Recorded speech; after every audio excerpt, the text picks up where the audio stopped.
It's so weird to see our prejudices, the way people are labeled in the media, in society. And it's not just Muslim people, you see it with black people as well.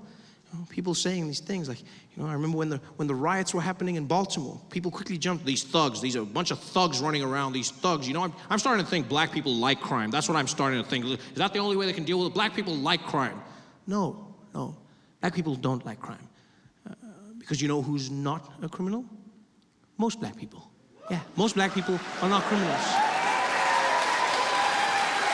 Black people hate crime just like everybody else. It's not like black people are cheering crime on. It's not like they're watching a black guy do some shit like, yeah, Darnell, you steal that shit, man. You steal that shit.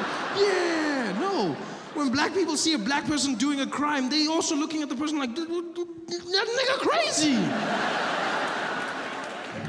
You gotta fight the act, not the face. Not a face that you put to, it's not the same thing. And everybody has it, If you're a Middle Eastern and you do something, if you're a black person gets shot in a bad neighborhood, the first story they always lead with the same thing. And today in Compton, a man was shot in what is suspected to be gang-related violence. It's always gang-related violence. They never say it's anything else. Never just two guys, gang-related, probably gang-related. Why do you say that? Well, because, in this area, there's hip-hop.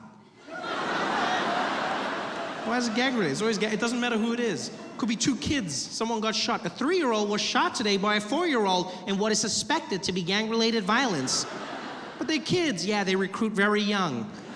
Wasn't a mistake? No, it's not a mistake. It's never a mistake. But if it's in a rich neighborhood, the story changes. Because you'll never hear them reporting the same thing about the Hamptons. And today in the Hamptons, a man was shot in what is suspected to be gang-related violence. The Burberry gang has been known to operate around these parts. And recently, they never say those things. In fact, you're more likely to see the police commissioner going, we've just conducted an investigation. We found out that a firearm was discharged earlier today, and a bullet left the weapon, penetrating a victim, and we're going to investigate whether it was misfired or I'm sorry. Did you say did someone shoot the gun? Well, we're not ruling anything out right now, but we're checking to see if there was a mechanism failure or what about the person? Well, we don't think that this was intentional. We don't. So wait, we live in a world where you'll investigate a gun before you investigate a rich white man? Is that what you're saying?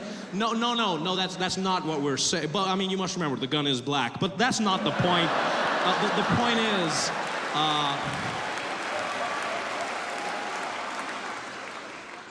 it's so weird how our prejudices have given everyone their lane. Middle Eastern does something, they're a terrorist. Black person does something, they're gang-related, they're a thug. But if a white guy walks into a church killing 9 people dead, what do they lead with on the news? And today, in an isolated incident, a lone gunman walked into a church, opening fire and killing 9 people. It's always a lone gunman. Yeah, a lone gunman with no ties to society whatsoever. They always separate him as quickly as possible. I love how they do that. He kept to himself and was notoriously unfriendly. He had no friends whatsoever. No friends, really? No friends? Not even one? Not even one? No friends? Like, not even on Facebook? No, everyone has friends on Facebook. Come on, you tell me the guy had no friends. It's almost like as the shooting happens, everyone's like, what? Dylan? Unfriend, unfriend, unfriend, unfriend, unfriend, unfriend, unfriend, unfriend.